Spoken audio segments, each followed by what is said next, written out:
Good Friday, everybody, and welcome to a special Friday edition, episode 32 of the Southern Conservative Podcast. My name is Ty. My apologies for yesterday. I had a scheduling conflict that did not allow me enough time to put a podcast together. And because we have only 2 podcasts this week so far, we absolutely have to do another one. So thanks for joining me today. A new book has recently been published by 2 leftists, Michael Isikoff and David Corn. Michael Isikoff, his name has been in the news recently for having contact with Christopher Steele back in 2016 during the FBI investigation into Trump-Russia collusion. Christopher Steele is the author of the infamous dossier. Michael Isikoff wrote an article for Yahoo News in which he discussed a trip Carter Page made to Moscow. And the source of the information for that article was Christopher Steele, and he was using information he compiled in his dossier. Well, this story was used by the FBI to corroborate the dossier when they went before the FISA court to get a warrant to spy on Carter Page. But the source of the information for that story was the same guy that was the source of the dossier. No corroboration, in other words. David Corn works at Mother Jones, a left-wing website.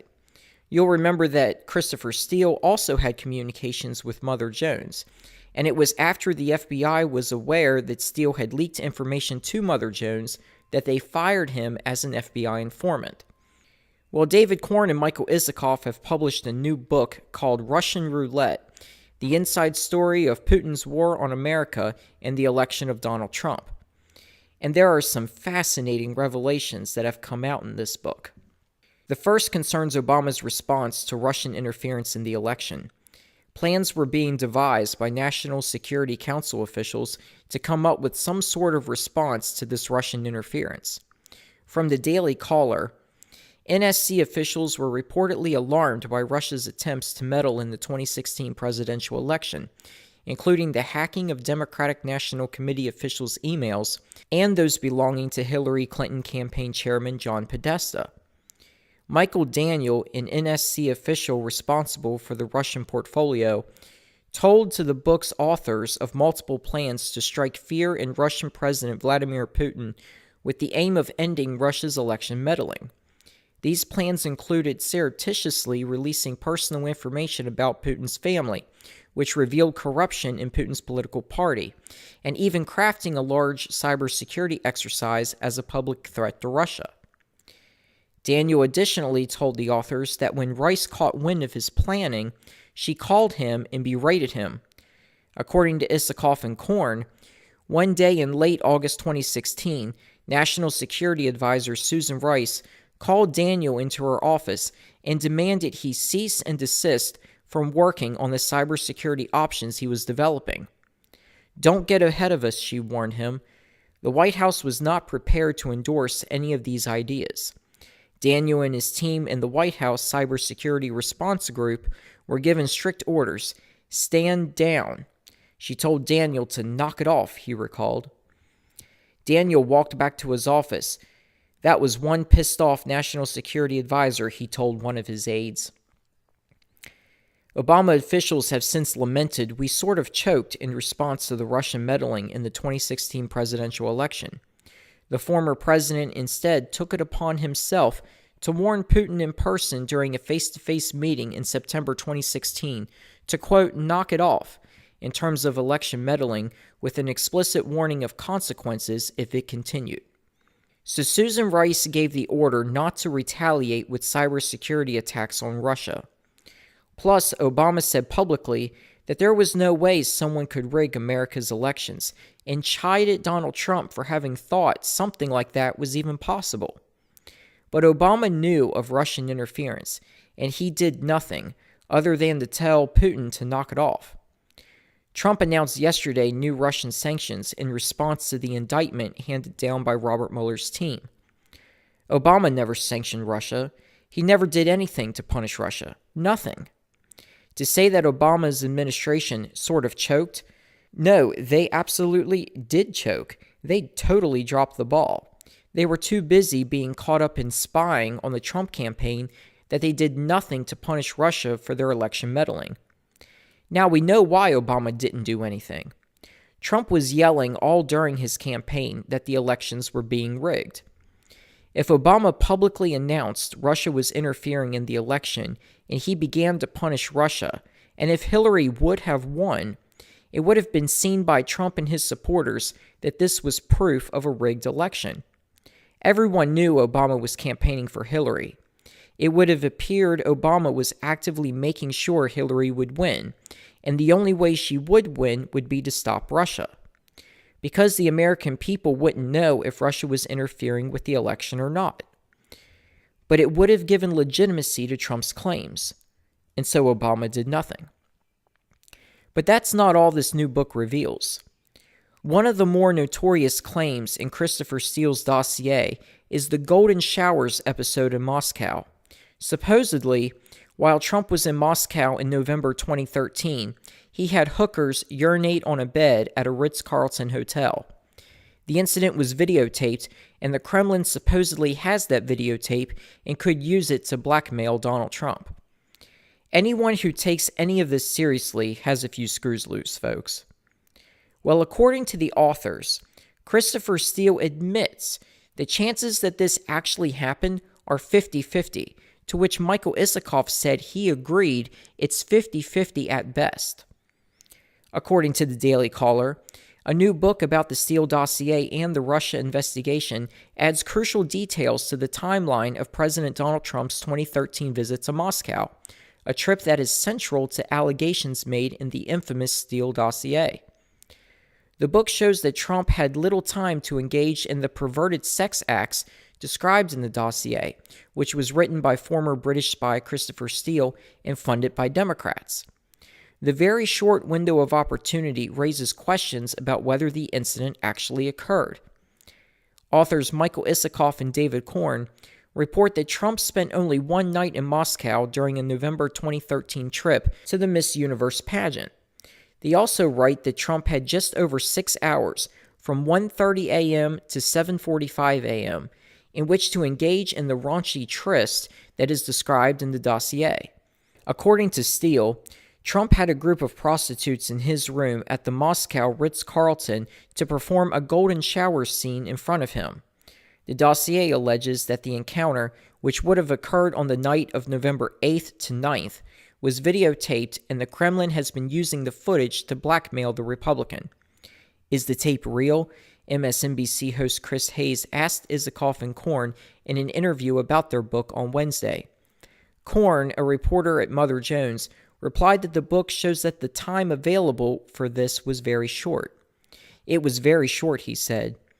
Korn also noted the book reports that Steele has been telling associates that he thinks when it comes to that particular allegation, it's 50-50. Isikoff added his analysis, saying that he agreed with Steele's odds. 50-50 is about the best, said the reporter. And I've got to say, it is unfortunate and rather deplorable an allegation that the guy who brought it forth can only say it's 50-50 ever got into the public sphere in the first place. So Christopher Steele admits it's a 50-50 chance that Trump had hookers urinate on a bed. But there's something more important here. This is just one small piece of the 35-page dossier, which is full of Russia lies and propaganda, fed to Steele by the Russians. This is just one example, and Steele himself can't even verify whether the event actually happened. But he puts this in the dossier anyway. Then the FBI gets the dossier, and they use that dossier 4 times to get 4 FISA warrants against Carter Page.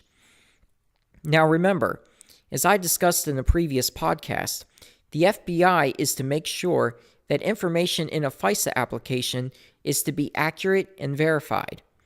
The FBI never independently verified the information, and if they tried to verify the information, they would have realized it was all a bunch of BS. Now, why didn't they verify it? Because top FBI and DOJ officials were part of the effort to bring down Donald Trump.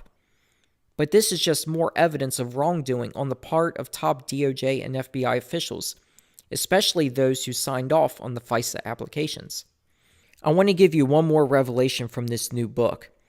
We know that Christopher Steele was hired by Fusion GPS to dig up dirt on Trump, and Fusion GPS received money that was being laundered through the law firm Perkins Coie. And the lawyer at Perkins Coie, Mark Elias, was retained by the DNC and the Hillary Clinton campaign. But this isn't the first time Fusion GPS was paid by a top political figure to get oppositional research on a presidential candidate. Once again from the Daily Caller, the Barack Obama presidential campaign hired Fusion GPS in 2012 to dig up dirt on Republican presidential candidate Mitt Romney, according to a book released on Tuesday. The Obama campaign hid its payments to Fusion GPS through its law firm, Perkins Coie. The arrangement is similar to the one that the Clinton campaign and the Democratic National Committee used to pay Fusion for its investigation of then-candidate Donald Trump in 2016. That contact led to the creation of the infamous Steele dossier, which was written by former British spy Christopher Steele. In 2012, Fusion GPS was hired to do oppositional research on Mitt Romney for Barack Obama's re-election campaign, reads Russian Roulette, the inside story of Putin's war on America and Donald Trump's election. As had become standard practice in the shadowy world of Oppo research, the Obama campaign's payments to Fusion GPS were never publicly disclosed. The money paid to the investigative firm was reported on campaign disclosure reports as legal bills to the campaign's law firm, Perkins Coie, the book reads. The Obama for America Committee paid Perkins Coie around $3 million during the 2012 election cycle, according to filings with the Federal Election Commission. A vast majority of the payments were earmarked for legal services. It's not clear how the law firm paid Fusion GPS for its research on Romney, a former Massachusetts governor. Perkins Coie received more than $12 million from the Clinton campaign and DNC during the 2016 election cycle. Fusion GPS was paid just over $1 million for its research on Trump. The Oppo firm paid Steele just under $178,000 for his work on the dossier. Well, it sounds like some folks made a whole lot of money. Perkins Coie raked in $12 million, but only paid Fusion GPS just over $1 million. And Christopher Steele only got $178,000 out of that million. But look at the parallels here. Both Obama's and Hillary's campaigns paid Perkins Coie, who in turn paid Fusion GPS to conduct opposition research. Folks, in my mind, what Obama was doing was merely a test run of sorts. And once Obama's campaign realized the success it had, after all, Obama defeated Romney in 2012, they probably figured it would work again in 2016. But it didn't work, and it didn't work because Hillary was such a lousy candidate. You never know, folks, there might be more revelations to come from this book, but it's pretty interesting what we've learned so far. I want to remind everybody to please check out my Facebook page. Go to facebook.com/Southern Conservative. That's facebook.com/Southern Conservative. There you will find links to conservative news articles on stories you might not hear about in the mainstream media. Plus, if you follow the news feed, you'll find links to the daily podcasts. Be sure to also subscribe to this YouTube channel. You'll be alerted each time a new podcast has been posted. New podcasts are posted daily, Monday through Thursday. There's some new details on a possible second special counsel and the possibility of Andrew McCabe being fired today. I'm going to tie all of this together. 4 senators, Chuck Grassley, Lindsey Graham, John Cornyn, and Tom Tillis, are joining other congressional lawmakers in calling for a second special counsel to work with Inspector General Michael Horowitz to get to the bottom of FISA abuses from the FBI and DOJ as it relates to the Trump investigation. They say the Inspector General is limited on what he can do and doesn't have all the tools necessary to gather all the facts. He can't prosecute anyone. He can't convene a grand jury. He can't compel witnesses to talk.